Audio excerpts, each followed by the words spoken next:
यो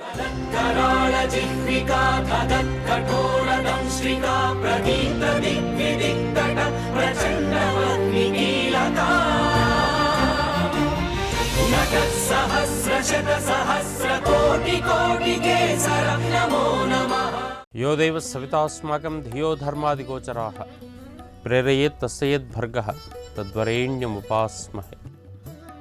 श्री गुरुभ्यो नमः। श्रीमात्रे नमः। ఈటీవీ లైఫ్ ఆధ్యాత్మిక ఛానల్ తమసోమా జ్యోతిర్గమయ అని చెప్పేసి అందరిలో వెలుగు నింపుతున్నటువంటి పురాణ రహస్యాల కార్యక్రమానికి అందరికీ కూడా స్వాగతం పలుకుతున్నాను.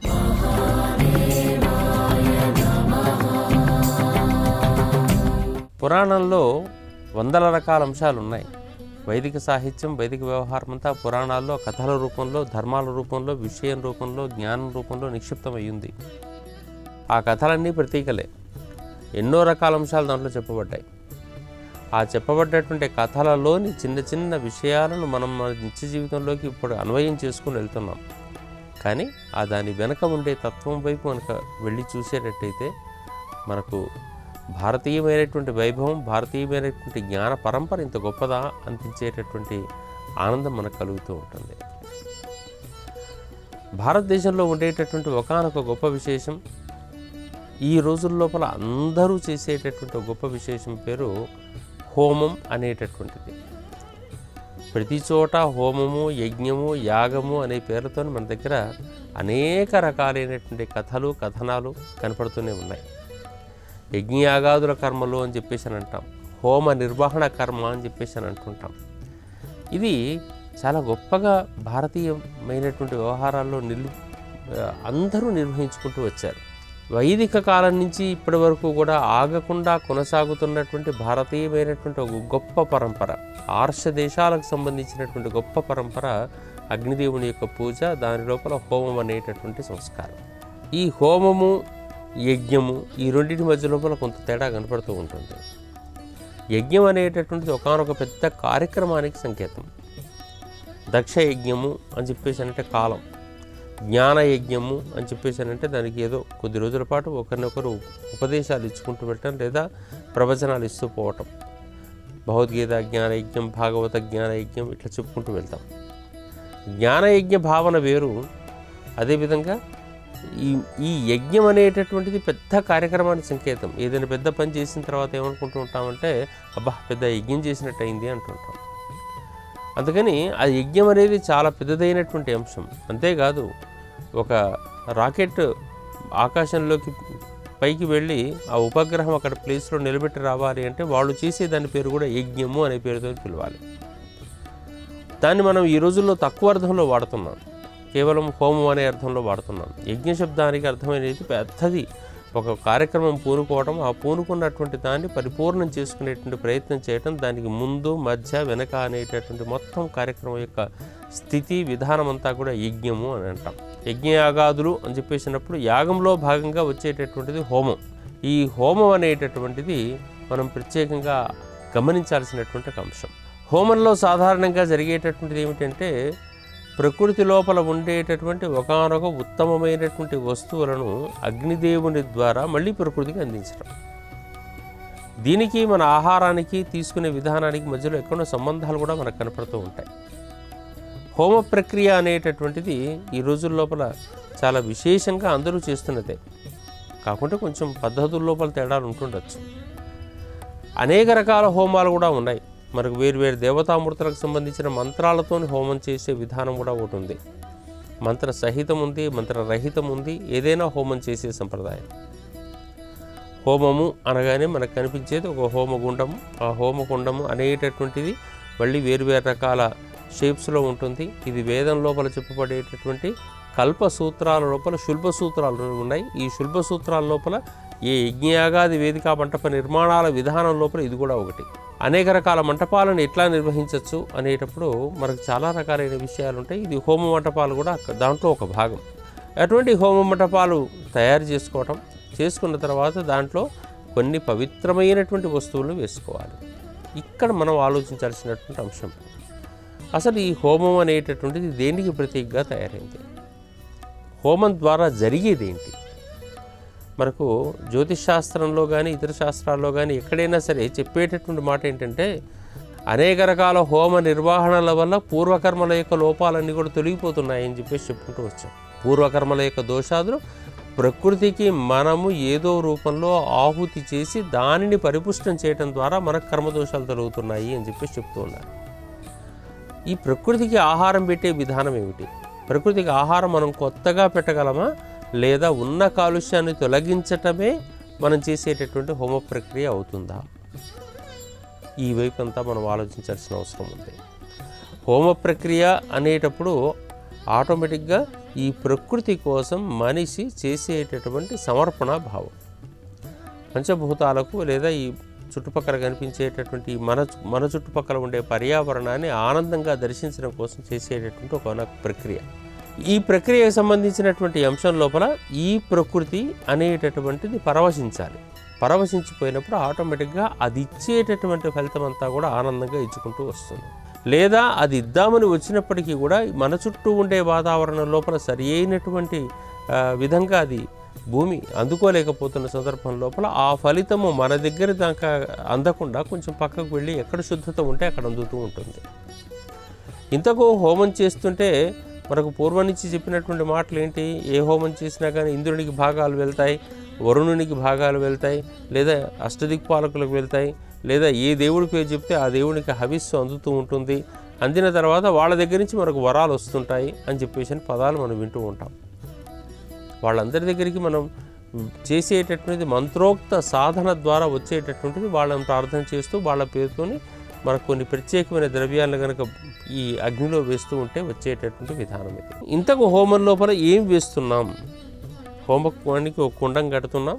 ఆ హోమం లోపల అడుగు నుంచి కొంత ఇసుక అవన్నీ పోస్తున్నాం. దాంట్లో ప్రత్యేకమైనటువంటి పుణ్యాహవాచనాదులు చేస్తున్నాం. చేసేసి దాన్ని సరైన విధంగా దాన్ని పవిత్రీకరణ చేసిన తర్వాత దానిలో అగ్ని ప్రతిష్టాపన చేస్తున్నాం. హోమం అంటే చక్కనైనటువంటి అగ్ని లోపల వేసేటటువంటి అనేక రకాల మంచి ద్రవ్యాల సమాహారం, శుభద్రవ్యాల సమాహారం. ఎక్కడ పడితే అక్కడ ఏది పడితే అది వేయకూడదు. దాంట్లో వేస్తే దాని నుంచి వచ్చే ధూమము అది పొగ అవుతుంది. అది ఇంకొంచెం ఇబ్బంది పెట్టి కాలుష్యాన్ని పెంచుతుంది తప్ప అది హోమం కాదు. అందుకని తప్పనిసరిగా దాంట్లో వేసేటటువంటి ద్రవ్యాలు ఒక ప్రత్యేకమైనటువంటి పాళ్ళ లోపల కొన్ని కలిపితేనే వాటిలో వేస్తే అది ఇచ్చేటటువంటి పొగ లేదా ధూమం అంటాం, హోమధూమం.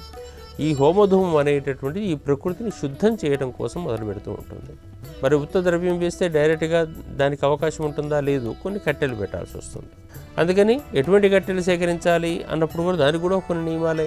పచ్చి కట్టెలన్నీ కొట్టుకొని వచ్చేసి పెట్టకూడదు అని చెప్పేసి మొదట్లో సూత్రం ఉండేది. ఈ కాలంలో అన్నీ అవే చేస్తున్నారు. అడవిలోకి వెళ్ళిన తర్వాత ఎండిపోయిన చెట్ల యొక్క ముక్కలన్నీ కూడా తీసుకుని రమ్మని చెప్పేసి అన్నారు. పూర్వకాలం లోపల ఈ సాధు సంతులు వాళ్ళ సన్యాసులు ఆశ్రమాల దగ్గరికి వెళ్ళినప్పుడు అక్కడి నుంచి తీసుకొని వచ్చి పెట్టేవాళ్ళు. అక్కడి నుంచి తీసుకొని వచ్చేసి వాళ్ళ ద్వారా వచ్చేటటువంటి ఏ పదార్థం ఏదో ఉంటుందో ఆ చెట్ల యొక్క ముక్కల ద్వారా తీసుకొచ్చేది. అవి కూడా అన్ని చెట్లవి తీసుకొని రాకపోయేది. పవిత్రీకరణ చెందిన కొన్ని చెట్లకు సంబంధించినటువంటి అవి అయితేనే, ఆ సమిధలు అయితేనే సరిగ్గా ఉంటుంది. దాంట్లో మోదుగు, రావి మొదలైనటువంటి ప్రత్యేకమైనటువంటివి కొన్ని పూజలకు కొన్ని ప్రత్యేకమైనటువంటి సమిధలు తీసుకొచ్చి పెట్టే సంప్రదాయం కూడా ఉంది. అటువంటి సమిధలను సేకరించి దాన్ని అడుగున పెట్టిన తర్వాత దాని మీద ప్రత్యేకమైన ద్రవ్యాలు వేస్తాం. దీన్ని ఆహార రూపంలో వేస్తే దాన్ని చెరువు అని చెప్పేసి పిలుస్తూ ఉంటుంటారు. చెరుధాన్యం. ఆ చెరుధాన్యంతో కూడుకున్నటువంటి అన్నాన్ని ఉడికించింది దాంట్లో వేయటం.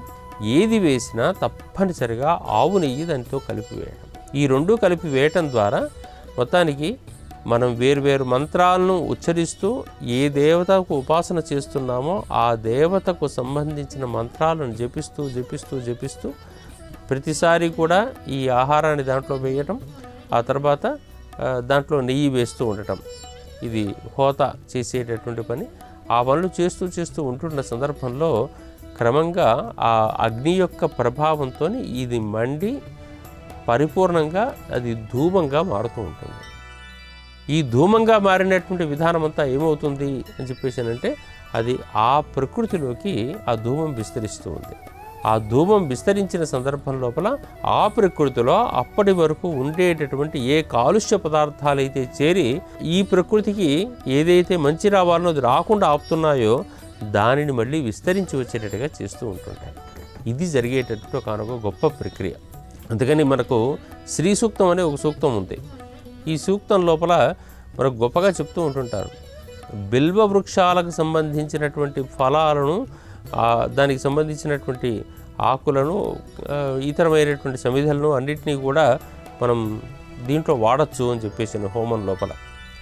ఆదిత్యవర్ణే తపసోధి జాతో వనస్పతిస్తవ వృక్షో అధ బిల్వ తస్య ఫలాన్ని తపసా అనుదంతు. ఆ ఫలాలన్నింటినీ కూడా తపసా అనుదంతు అని చెప్పేసి అని అంటున్నాడు. దానివల్ల ఏం జరుగుతుందయ్యా అంటే, తపస్సు అంటే ఇక్కడ మనకు వేరు రకాలుగా ఈ హోమాది ప్రక్రియలో ఇతర విషయాల్లో వినియోగించుకుంటూ ఉంటే, మాయా అంతరాయాశ్చ బాహ్య అలక్ష్మీ, మాయ అంతరించిపోతుందట, అలక్ష్మి మన దగ్గర నుంచి దూరంగా వెళ్తుంది అన్నాడు. హోమం అనే ప్రక్రియ వల్ల మనకు కలిగేటటువంటిది ఏమిటి అంటే, మన చుట్టూ ఉండే మాయ తొలగిపోతుంది అని. మాయ అనగానే మనకు అనేక రకాల అంశాలకు మాయలనే పేరు. మనం ఈ ప్రకృతిలో బతుకుతున్న ప్రతి చిన్న అంశానికి మాయలోనే ఉన్నామని అనుకుంటాం. కనిపించేదే సత్యము, కనిపించని యొక్క శక్తికి మనకేం సంబంధం లేదు అన్నట్టుగా బతికేటువంటి ప్రక్రియలో మనం ఉన్నాం. కనిపించేటటువంటి ప్రకృతి కన్నా కనిపించని ఆ ప్రకృతిని నడిపించే శక్తే గొప్పదని చెప్పేసి తెలుసుకోవాల్సినటువంటి అవసరం ఉంటుంది. ఎందుకంటే ఈ ప్రకృతిలో కాలుష్యం ఉంటుంది, మౌలిక శక్తికి కాలుష్యం లేదు. అందుకని ఆ మౌలిక శక్తిని ప్రత్యక్షంగా మనం అనుభవించాలి అంటే ఈ ప్రకృతికి సంబంధించినటువంటి అనేక రకాల మాలిన్యాలను మనం తొలగించుకుంటూ వెళ్ళాల్సిన అవసరం ఉంది. ఇది అనేక రూపాల్లో మనకు పనిచేస్తుంటుంది. అందుకే ప్రతి చోట ఏదైనా నక్షత్రాల్లో సరిగ్గా పుట్టలేదు అనగానే నక్షత్ర శాంతి, హోమ శాంతి అనే పదం వాడతారు. శాంతి వల్ల జరిగేది ఏమిటంటే, ప్రకృతికి నువ్వు ఏదో ఒక ఆఫరింగ్ ఇవ్వాలి. అక్కడ ఇచ్చి, అయ్యా నన్ను క్షమించు, లేకుంటే నేను ఎప్పుడైనా పొరపాటు కనుక చేసుంటే నన్ను రక్షించు అని చెప్పేసి ఆ ప్రకృతికి నమస్కారం పెట్టుకునేటట్టయితే ఆ ప్రకృతిలో ఉండే మాయ తొలగిపోయిందంటే ఆ శక్తి నీ దగ్గరికి డైరెక్ట్గా వస్తుంది. ఆ హోమం జరుగుతున్న ప్రదేశంలో మనం కళ్ళు మూసుకుని కూర్చున్నప్పటికీ కూడా దాని ప్రభావం మన మీద ఉంటుంది. అందుకని హోమం అనేటటువంటిది చాలా విశేషమైనటువంటి హోమం. ఈ మధ్యకాలంలో అయితే చండీ హోమం, గణపతి హోమం ఈ పేర్లతో విపరీతంగా మృత్యుంజయ హోమాలు, అనేక రకాలైనవి, నవచండీ, సహస్రచండీ, శతచండీ ఈ పదాలతో అనేక రకాల హోమాలు ఉన్నాయి. ఇవన్నీ కాదు, సుదర్శన హోమం అని చెప్పేసి వైష్ణవ సంబంధంగా చాలా గొప్పగా చేసేది. ఒక్కొక్క దానికి ఒక్కొక్క రకమైన ద్రవ్యాలు ఉంటాయి. ఆ ద్రవ్యాలన్నీ కూడా ప్రత్యేకమైనవి. అవన్నిటికీ ఏ ద్రవ్యం ఉన్నప్పటికీ కూడా ఆవు నెయ్యి తప్పనిసరి, సమిధలు తప్పనిసరి. సమిధలైనా మారచ్చేమో కానీ ఆవు నెయ్యి మారాల్సిన అవసరం లేదు. ఇతరమైనటువంటి ద్రవ్యాలు, ఇతరమైనటువంటి పదార్థాలు ఎన్ని పెట్టినప్పటికీ కూడా దాంట్లో పెట్రోలో, కిరోసినో, లేకుంటే ఇంకేదైనా డీజిల్ పోసో మనం పెట్టినప్పటికీ కూడా అది కూడా మండుతుంది. కానీ ఆ ద్రవ్యం ద్వారా వచ్చేటటువంటి హోమ ధూము మరింతగా మన చుట్టుపక్కల చేరి మన ప్రకృతిని పాడు చేస్తుంది. కానీ ఆవు నెయ్యితో కూడుకున్నటువంటి ఆ రకమైనటువంటి ఉత్తమమైన ద్రవ్యాలను దాంట్లో కనుక వేసేటట్టయితే, సుగంధ ద్రవ్యాలన్నీ కూడా దాంట్లో వేసి అగ్నిలో కనుక ఆహుతి చేసేటట్టయితే అది అద్భుతమైనటువంటి శక్తిని ఈ ప్రకృతికి ఆహార రూపంలో ఇస్తూ ఉంటుంది. అంటే హోమం అనేది అనుకోకుండా మనం ఆలోచించాల్సిన అంశం ఏంటంటే, ఈ ప్రకృతికి కడుపు నిండా పెట్టే ఆహారం లాంటిది. అంటే ప్రకృతి లోపల ఏదైతే కడుపు నిండా అది నిండి ప్రశాంతంగా ఉండాలంటే, ఏ అనవసరమైనటువంటి చెత్త ఆ ప్రకృతి నిండా మనం వేరు రూపాల్లో నింపామో దాన్నంతా తొలగించే ప్రక్రియ మనం చేసేయటమే ఈ హోమానికి ఉన్నటువంటి ఒకనొక ప్రత్యేకమైనటువంటి అంశం. ఒకసారి ఇంకో వైపు నుంచి కూడా ఆలోచన చేసి చూడండి. ఆహారం మనం స్వీకరిస్తాం, మన శరీరంలో కూడా నిరంతరం హోమం జరుగుతూ ఉంటుంది. ఒకవేళ జరగకపోతే సమస్య. శరీరం వేడిగా ఉండాలి అనుకుంటే శరీరంలో అగ్ని ఉన్నట్టే అర్థం. అగ్ని శరీరం నుంచి వెళ్ళిపోయిందంటే చల్లబడిపోతున్నాడు, ఇంక లేదు అని అర్థం. కాబట్టి తప్పనిసరిగా నిరంతరం శరీరంలో హోమం జరుగుతూనే ఉంటుంది. ఆ జరుగుతున్నటువంటి హోమ సంబంధమైనటువంటి అంశాలలో మనం ఆహారం స్వీకరిస్తున్నాం. ఎటువంటి ఆహారాన్ని స్వీకరించాలి, ఆ లోపల ఉండేటటువంటి అగ్నికి ఆ ఆహారం అనేటటువంటిది మండిన తర్వాత దాని నుంచి వచ్చేటటువంటి శక్తి ఏదైతే ఉందో ఆ శక్తి మన శరీరానికి శక్తిగా మారుతుంది.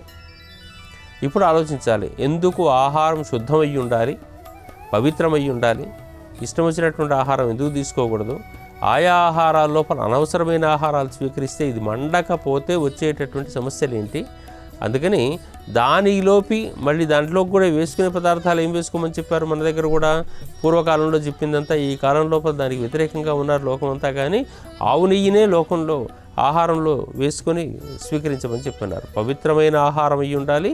ఆ తర్వాత దానిలో ఆవు నెయ్యి వేసుకొని ఈ కడుపులోకి వలసినంత తీసుకునేటట్టయితే అది లోపలికి వెళ్ళిన తర్వాత దాంట్లో వేడితోని మొత్తం కరిగిపోయి అది పరిపూర్ణంగా శక్తిగా మారి ఈ శరీరానికి ఒక తేజస్సుని ఇస్తూ ఉంటుంది. ఆహారం స్వీకరిస్తున్నామంటే తింటూ ఉంటుంటాం ఎప్పటికీ. కానీ ఆహారం మనకు వినియోగపడినటువంటి ఆహారం కనుక స్వీకరించేటట్టయితే ఇప్పుడు బయట దొరికే అనేక రకాల పదార్థాలు ఇప్పటి రోజుల్లో అయితే మరీ పనికిరాని పదార్థాలు చాలా ఉన్నాయి.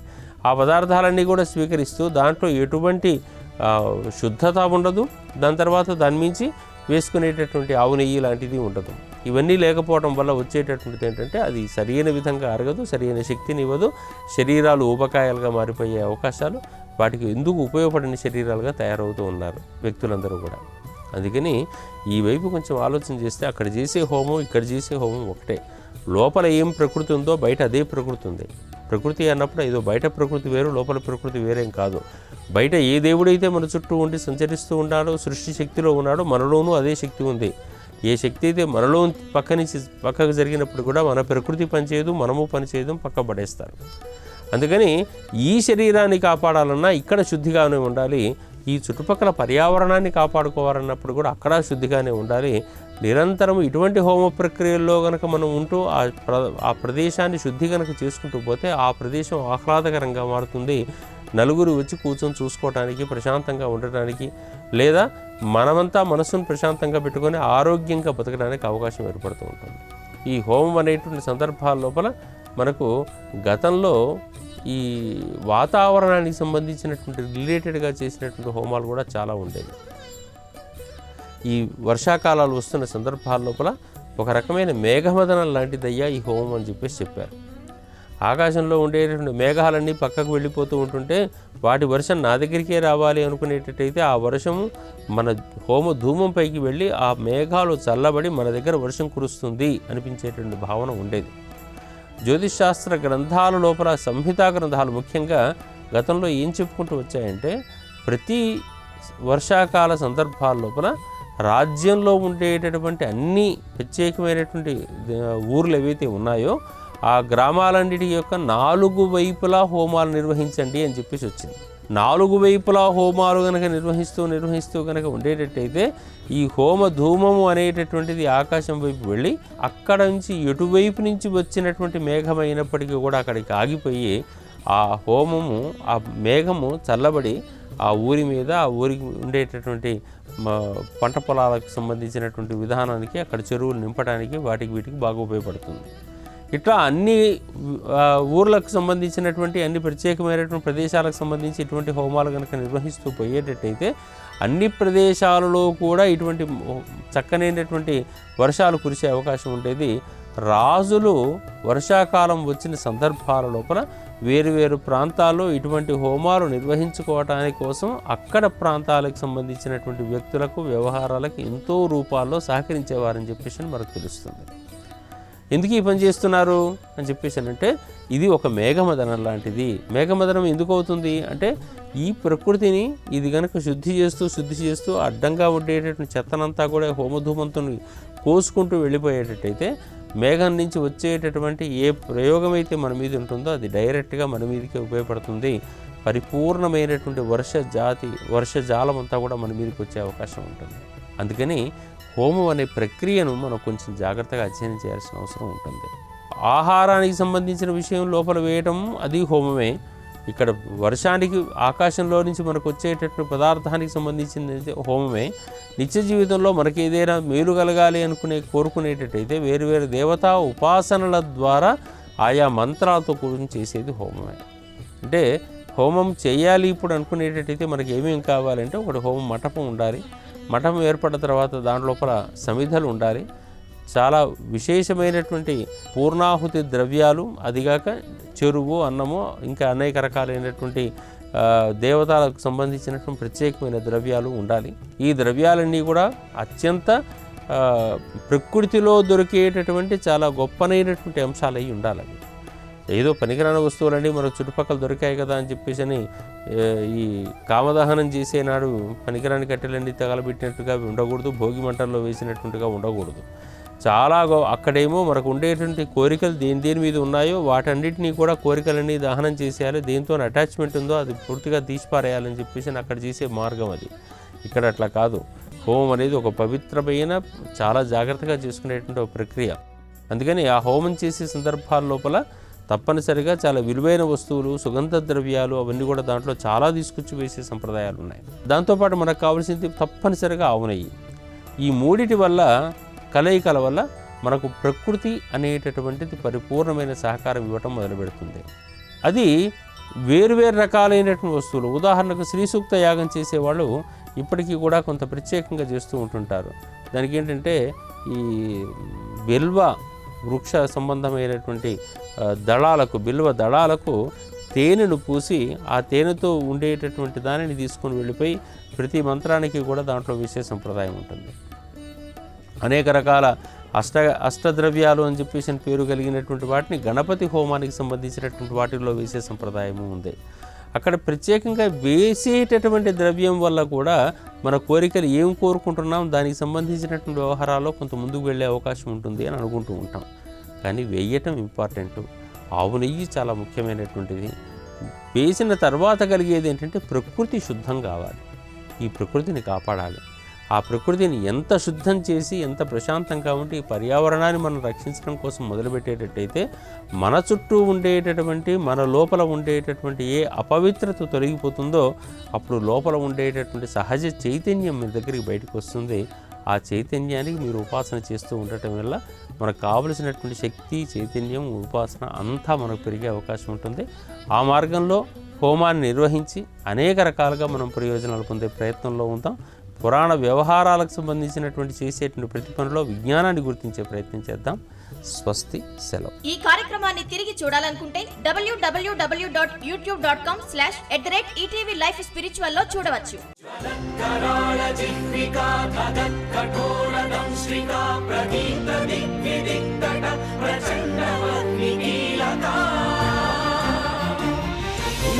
सहस्र शत सहस्र कोटि कोटि केसरं नमो नमः।